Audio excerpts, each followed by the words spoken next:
இமாம் மெம்பருக்கு ஏறும்போது இங்கே வராமல் லேட்டாகி வரக்கூடிய சகோதரர்களிடம் கேட்கிற, நீங்கள் கோபப்பட்டாலும் பிரச்சனை இல்லை.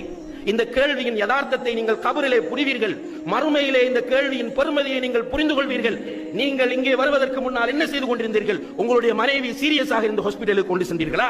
உங்களுடைய வீடு எரிந்து கொண்டிருந்தது, அந்த வீட்டை அணைப்பதற்காக வேண்டி நீங்கள் தாமதமானீர்களா? இப்படியான காரணங்கள் இருந்தால் ஜும்மாவுக்கு வருவதற்கு நீங்கள் தாமதிக்கலாம். வீட்டிலே சும்மா உட்கார்ந்திருந்தவர்கள் அனைவருமே நிச்சயமாக அல்லாஹ்விடத்திலே கடுமையான கேள்விகளுக்கு உட்படுத்தப்படுவீர்கள் என்பதை மறந்து விடாதீர்கள். வெள்ளிக்கிழமை தினங்கள் அல்லாஹு தஆலா நமக்கு தரக்கூடிய, அவனை பற்றி அறிவதற்கு தரக்கூடிய மிக முக்கியமான ஒரு தினமாக இருந்து கொண்டிருக்கிறது. இந்த தினத்தை வீணாக்கக்கூடியவர்கள் கபரிலே முன்கரும் நக்கீரும் மன் ரப்புக்க என்று கேட்கும் போது அங்கே இருந்து கொண்டு அலறுவதால், எனக்கு தெரியாது என்று கத்துவதால் என்ன பிரயோசனம் சகோதரிகளே? யார் கபருக்குள் வந்து உதவி செய்ய போகிறார்கள்?